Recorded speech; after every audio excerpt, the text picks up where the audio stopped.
I'm George Oliva. My freshman year, I got into a little bit of trouble, stuff like that. My dad died. I was under 15, and 13 days after my dad died, I got shot 4 times. Like trying to recover, arm was broke, stomach cut open. I had like 3 surgeries, and the rehab process was like a lot because I couldn't use my left arm like that. So after that, I got back in school because I had got kicked out of school, and even though life still been like rocky, still been going through a lot of stuff, and like with my mom, it's just my mom, me and my brother, and we've been like getting kicked out of places. We lived in hotels, almost shelters, We've been living like off Social Security and stuff like that, so it's been hard for us. And then trying to maintain, it was days, weeks, we went without eating. The west side of Humboldt Park, Grand Pulaski area. Growing up was like, my mom got deported when I was about 1 year old. We all moved to Colombia with her. And then I came back to the States when I was about 9 years old. Like the last 3 years, I was really going through hell. I was like suffering through depression, and then I didn't have nowhere to live.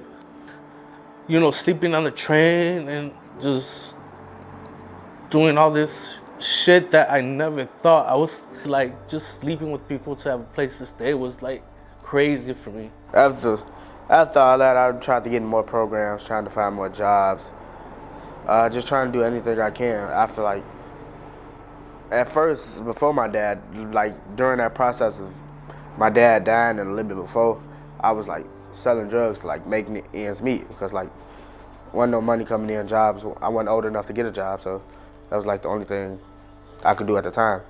It's hard, and like coming home after school, it's like, man, I don't even want to be here. What's my point of being here? Like, I ain't even like some points I ain't know if I like wanted to live or what, but like people keep telling me I was destined for great.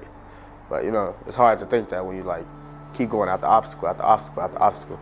Especially when we were living in a hotel. That was the worst experience ever. Like, I got connected with this organization called Trilogy. They helped me taking my medication. I was living in shelters before that, but the shelter that I was living in was closing. So they found me the Collective.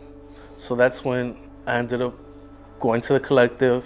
I remember I got there and I was like, wait, this doesn't look like a shelter. So I took a picture with my phone of the address and the place and sent it to a friend. I'm like, yo, this is where I am. If I don't leave in 30 minutes, come look for me. I heard of the Collective was through my mentor named Michelle McBride. She been trying to get me in like stuff like these, and then once the opening came up for the Collective, she been looking to a lot of stuff. She jumped on it. She called me while I was at work and told me to do the application. So I went in the bathroom during work and I did the application, and I went through the interview process, which is great. Meeting Adam for the first time was great, and like it was a new area, so I was skeptical at first. So I did that. I went in, had dinner with the guys. It was refreshing, it was new, it wasn't a shelter. It was kind of like a home, like an apartment where like single guys live. And I felt like I fit in good. And it was a great experience. It changed my life. I was able to grow as a person, be myself, not worry about, just the hassles of the street, the BS of the street, like sleeping with one eye open. I felt comfortable from the first day.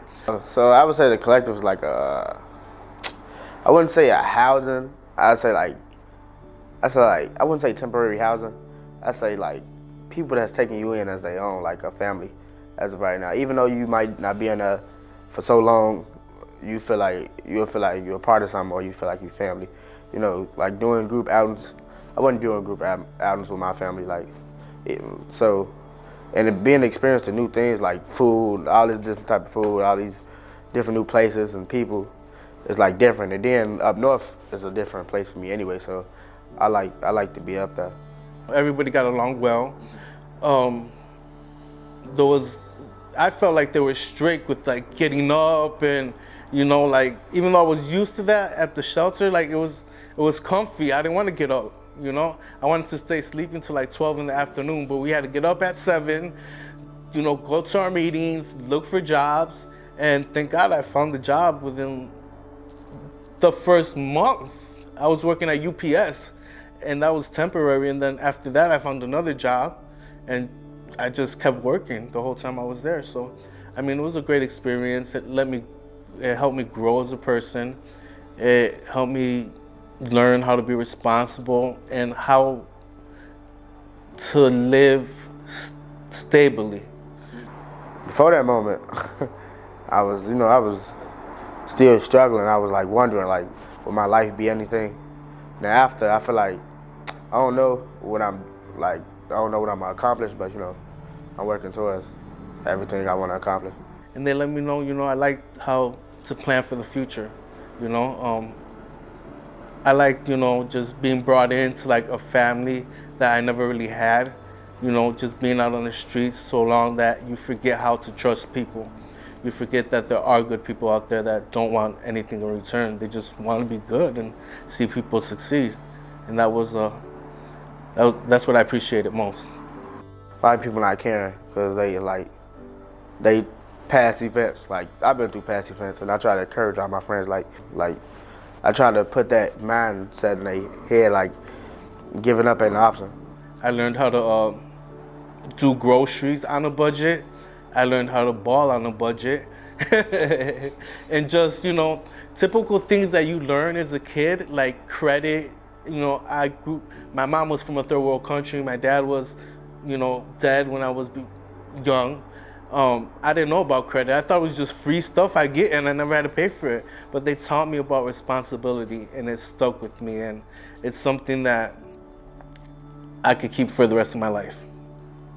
You miss those familiar faces that you see all the time, and it kind of put me in a funk. But then I was able to call them, and when I needed them, they were there for me. They would come over and talk and give me a good pep talk, and we would meet, have lunch, and it's helped me, just be independent, which I wasn't independent. I was always escorting and depending on other people's money, or just doing things that depended on other people, and just physically just using my own body as collateral. And now I just use my tools as collateral. Yeah, you're a lot more than collateral. Yes. Yeah. And I'm able to love myself more.